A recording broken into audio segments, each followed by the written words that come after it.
চৰকাৰ হ'ব ৰাইজৰ দলৰ আৰু অৰুণোদয়ৰ ধন হ'ব ৩০০০ টকা। ৰাইজৰ দলৰ চৰকাৰ হ'লে বৃদ্ধি পাব অৰুণোদয়ৰ ধন ১২৫০ টকা নহয় ৩০০০কৈ পাব লাখ লাখ মহিলাই। নিৰ্বাচনৰ পূৰ্বে বিধায়ক অখিল গগৈয়ে দিছে এতিয়া এই প্ৰতিশ্ৰুতি।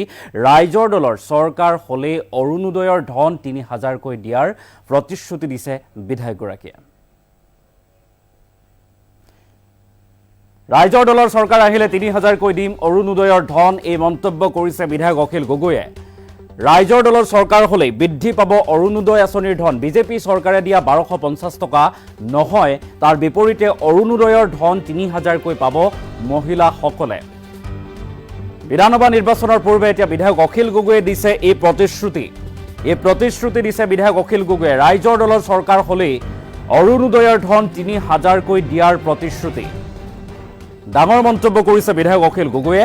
চৰকাৰ সলনি হ'লেও অৰুণোদয় আঁচনিৰ বন্ধ নহয় বুলি আশ্বাস দিছে বা প্ৰতিশ্ৰুতি দিছে বিধায়কগৰাকীয়ে। বৰঞ্চ ১২৫০ টকাৰ পৰিৱৰ্তে ৩০০০ হ'ব বুলি ঘোষণা বিধায়কগৰাকীৰ।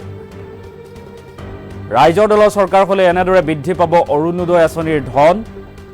বিধায়ক অখিল গগৈয়ে অৰুণোদয় আঁচনিৰ ধনক লৈ ডাঙৰ মন্তব্য কৰিছে। বিজেপি চৰকাৰে বৰ্তমান ৰাজ্যৰ লাখ লাখ মহিলাক ১২৫০ টকাকৈ দিছে আৰু এই ১২৫০ টকাই এখন ঘৰ নচলে বুলি উল্লেখ কৰিছে বিধায়কগৰাকীয়ে। কিন্তু ৰাজ্যৰ বহু পৰিয়াল এই ১২৫০ টকা মাহেকত ১২৫০ টকা লাভ কৰিবৰ বাবে বা পাবৰ বাবে ৰৈ থাকে।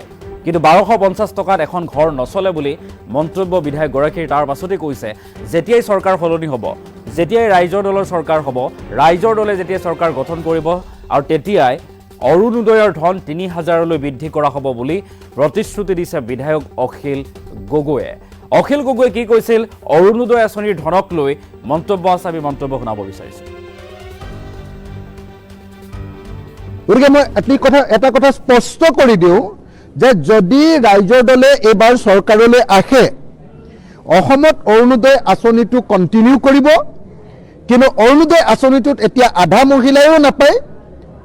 মই সেইটো ১০০% মহিলাক দিম বুলি, আপোনালোকক অৰুণোদয় আঁচনিৰ ধন দিম বুলি গেৰাণ্টি দিছোঁ। আৰু সেইটো ১২৫০ টকা নহয় ৩০০০কে সকলোকে দিম বুলি গেৰাণ্টি দিছোঁ। প্ৰত্যেকজন কৃষকক ৬৫ বছৰৰ ওপৰ হ'লে সকলোকে সেই ৩০০০ টকাটো মাহেকত দিম বুলি আপোনালোকক গেৰাণ্টি দিছোঁ। আৰু লগতে যিসকল শাৰীৰিকভাৱে বিশেষ সক্ষম নাগৰিক আছে তেওঁলোককো দিম বুলি আপোনালোকক নিশ্চয়তা প্ৰদান কৰিছোঁ।